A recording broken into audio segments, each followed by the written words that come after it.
that bill for us? Sure. So this is PG 30121, Prince George's County, speeding violations on Maryland Route 210 and Indian Head Highway.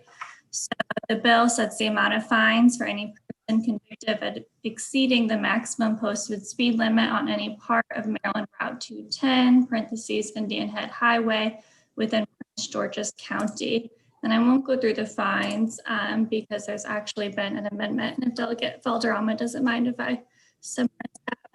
No, that's fine. Thank you, Hillary. And nice to meet you, Hillary. Nice to meet you too. Yeah, so there has been an amendment to this bill. And so the amendment removes all of the provisions in the current bill and replaces them with provisions that authorize higher civil penalties for speeding violations reported by speed cameras on the portion of Maryland Route 210 in the county. Thank you, Hillary. And good morning, Madam Chair and members of the Law Enforcement Committee.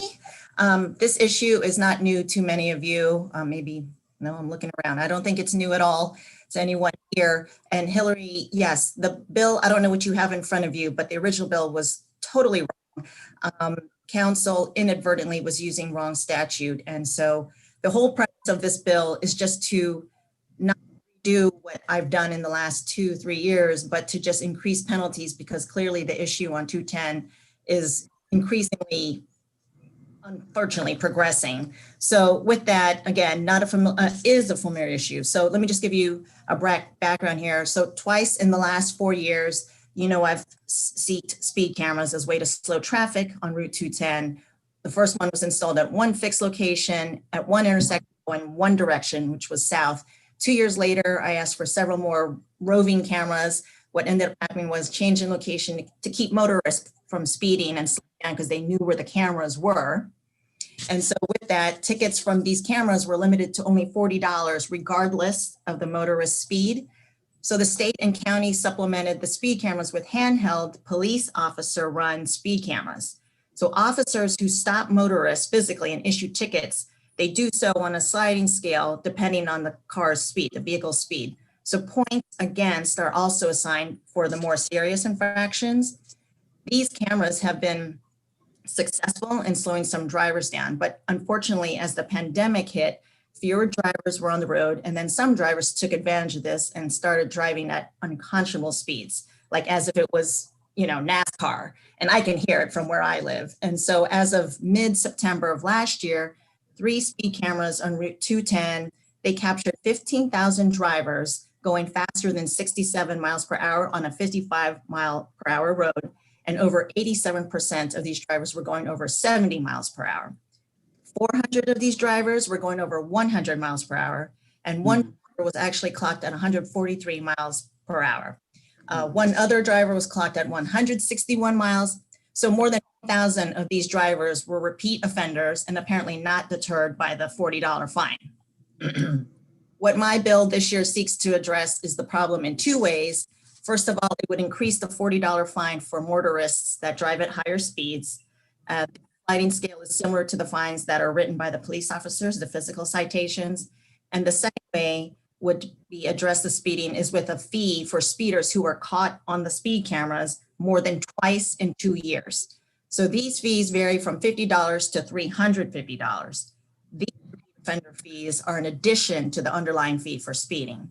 So, I have sent my testimony to each of you in your state email addresses, whether you have it on you or not. And if you would like, I can send it to your addresses. I just, in the sake of time, I don't want to go through each fee, but if you want me to, I'm happy to, but I don't think you need to. No, I don't think that's necessary. Yeah, so you guys should all have that.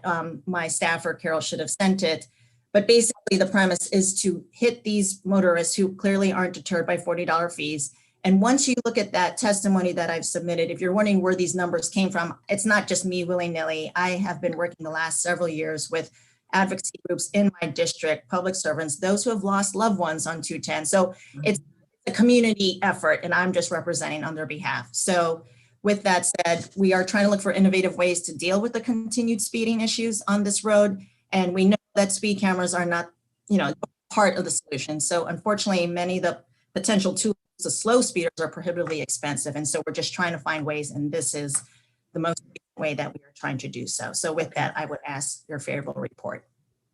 Thank you, Delegate Valderrama. Does anyone have any questions for Delegate Valderrama? If not, I will. This is Delegate Charles. Yes, go ahead. Question, and it's more so in regards to the language specific to Route 210, and I want to make sure that it's actually legal for us to make something specific to one road in the county versus all roads. We're saying that we want the fines on this particular road to jump to $530. So I had, oh, go ahead. Sorry. Yes, I just wanted to make sure what we're doing, we can actually do without any issues, have any, kickback or fight from the Attorney General's office or anybody else. So I can say, Delegate Charles, I had that same inquiry, which I asked counsel. So I didn't go to the AG, but counsel had informed me that we were okay. So unless there's other information I'm missing, I'm not aware. Ms. Kleckler, did you want to weigh in at all? Yeah, my question too is, I assume you've been working with State Highway, Delegate Valderrama, as well, since this is a state road. Yes. Okay. Yeah, I actually wasn't the council that drafted this, but I know we go through like all the legal ramifications before, so I'll defer to the council that made that decision. And that would be Crystal, just to be clear. Okay. I think Delegate Holmes has a question. Delegate Holmes, I'm sorry. Yes, thank you, Madam Chair. I just wanted to ask about the fines. I do know that when we had this initial bill of 210, when it came to the Environment and Transportation Committee, we crafted these fines so that the funds would be going to the redesign of Route 210, so that we don't have to continue to do these speed cameras. The redesign would perhaps help that. Where are these fines? Does your bill change where the fines are going to? Thank you. That takes care of it. And just for those who were maybe fairly new to the committee, the original bill, the fines, I think Delegate Healy and ENT had crafted a fund for those victims. And then the next year, you're correct, you guys redid it to do it. That's correct. Yeah. For the But redesign. I did not change that, or at least that was not my intent. I don't believe it. Yeah, it should not be changing where the funds. I have one more question, Madam Chair, and it's for Delegate Valderrama. Have we noticed any of the ones who, the fines that have already been submitted, have we ever noticed anybody not paying those particular fines? What has been the ramifications for that? So people have been speeding. We have cameras on 210 now. Have folks not been paying those fines?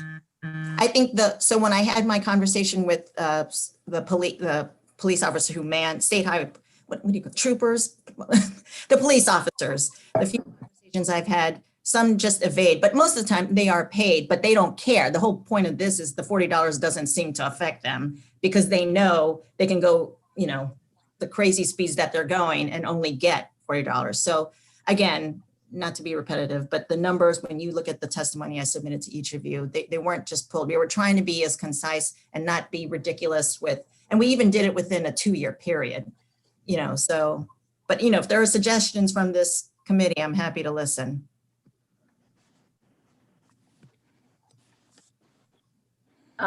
We have another bill to consider and not much time. Does someone want to move this bill favorable? I move favorable. So move. Second. Thank you. So we have a motion favorable by, I'm sorry, Delegate Valderrama, you are not able to. I'm joking. I know. And lucky for you, Delegate Holmes went ahead and did that. We have a motion and a second. Ms. Kleckler, could you call the roll, please? Just to clarify, is this favorable as amended? Favorable, yeah, as amended. Yes, thank you. Perfect. Delegate Fisher? Yes. Delegate Holmes? Yes. Delegate Ivy? Delegate Washington? Yes, just clarifying question. Are we moving the amendment to this bill or moving the bill as amended? This is the bill as amended.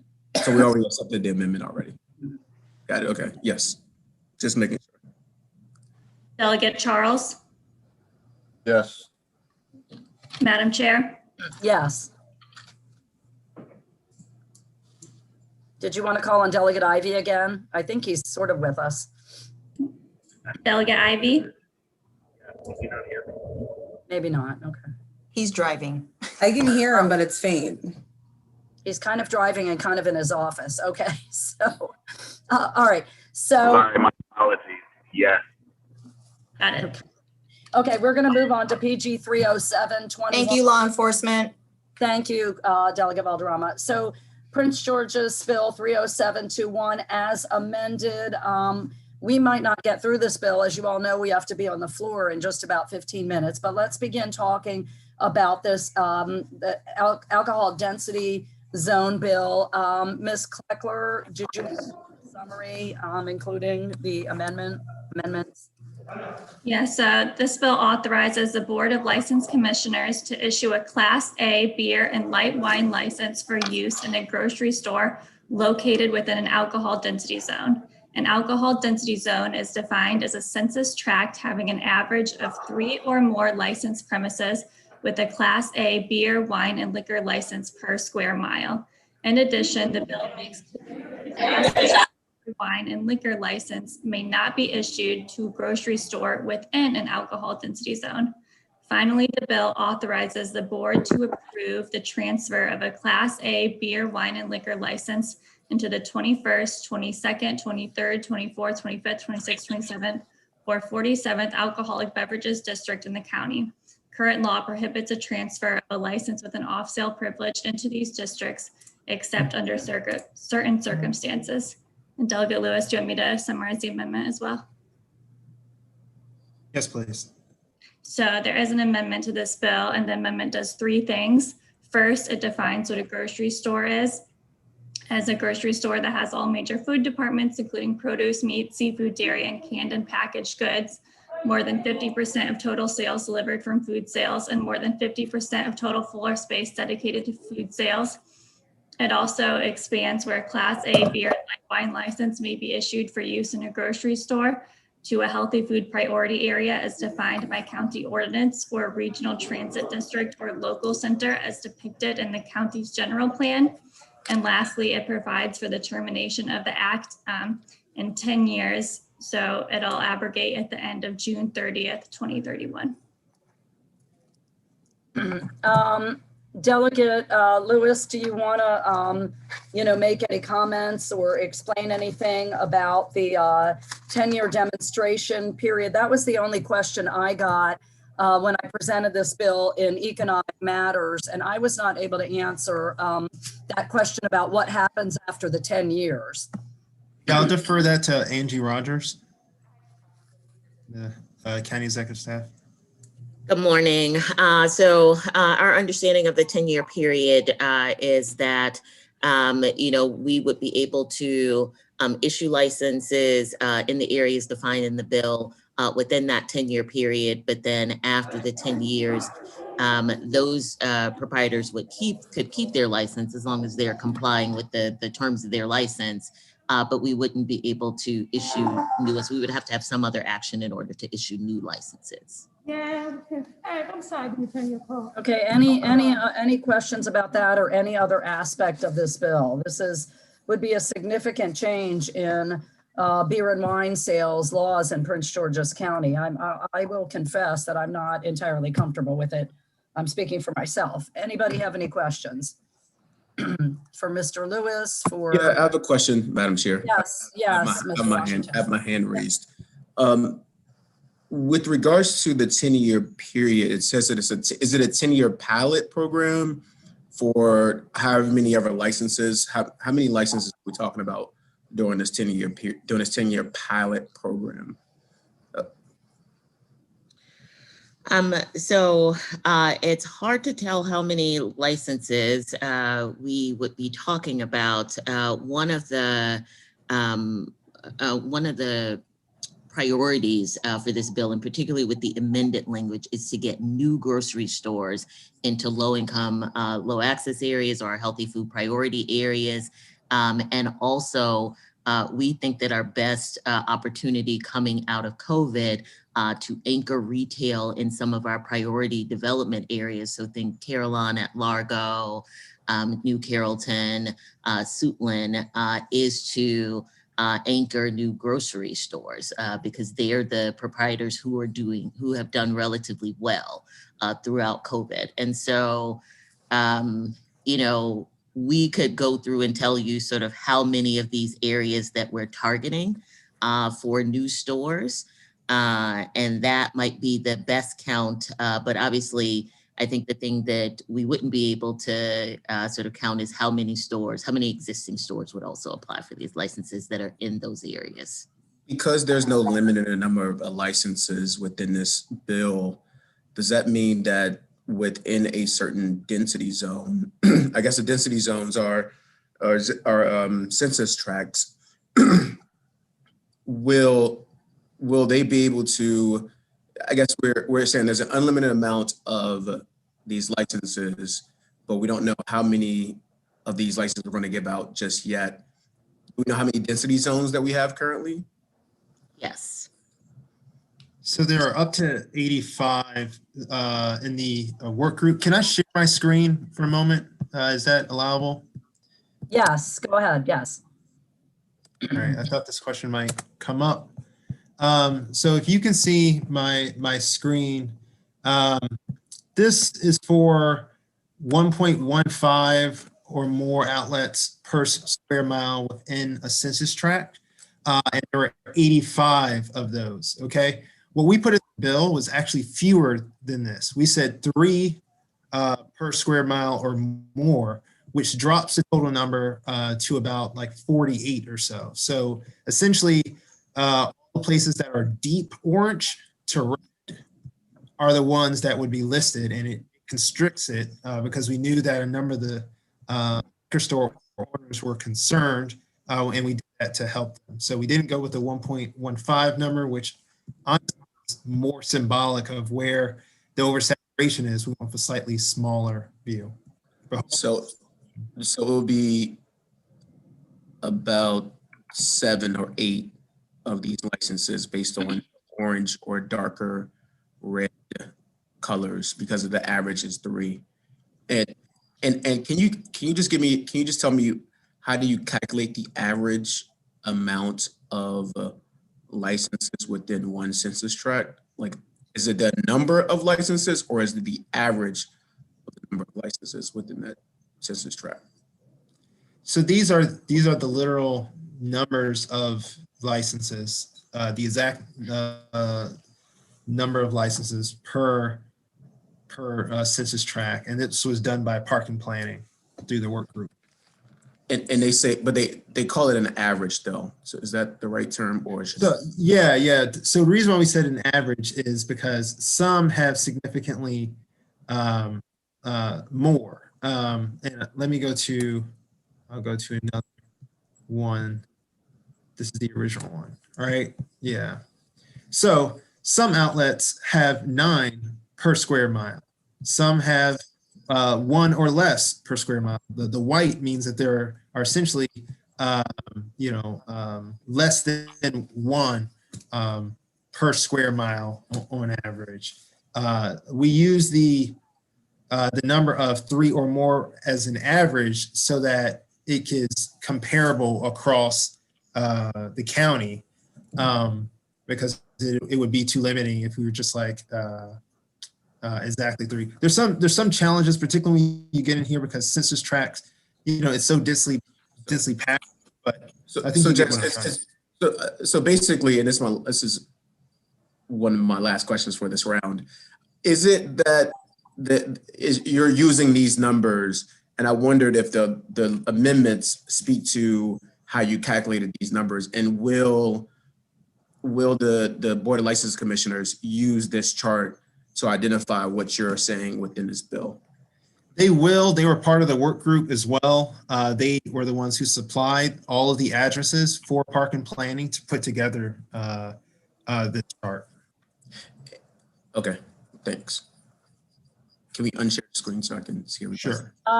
I think we have time for maybe one more question. I do not see finishing this discussion realistically. It's 9:51 and we have to be on the floor at 10. My one question or concern, Mr. Lewis, is around the fact that unless I'm missing something, there is no limit on the number of, maybe in reality there is, but on paper, there is no limit on the number of grocery stores that can get beer or wine licenses. Was that intentional, or why is that not a finite number? I think that we couldn't speak for the EDC and how many they would need to attract, particularly grocers, to the priority places. For one, I mean, we're talking about the food deserts that we have that's concentrated in certain parts of the county. The other thing we're talking about is the economic development priorities that the county has, which are listed. So I think one is more defined, and we know from the county's general plan, you know, which are their priority areas, like Angie stated, in New Carrollton, Largo, Suitland. You can imagine Westphalia. The food desert thing is a little bit more elusive. I'll take one more question. I think then we're going to have to adjourn. Unless someone is comfortable with moving favorable on this. Any more questions? I'll also state, just for the record, this would also help our only Black-owned grocer in the county. And as we have this conversation about equity and trying to make sure those stores get stood up, which is also in an area that is underserved. So that needs to be mentioned. Okay, thank you for that. Any other questions? Madam Chair, Madam that Chair. small, Yes. that small Black-owned grocery store is Market Fresh Gourmet, which is currently constructing a 20,000 square foot grocery store concept at the Hampton Mall Park area in Capitol Heights. Okay, thank you. Mr. Washington, anybody? No, Marvin, Delegate Holmes has his hand up. I'm sorry, go 30 ahead, minutes Delegate now. Holmes.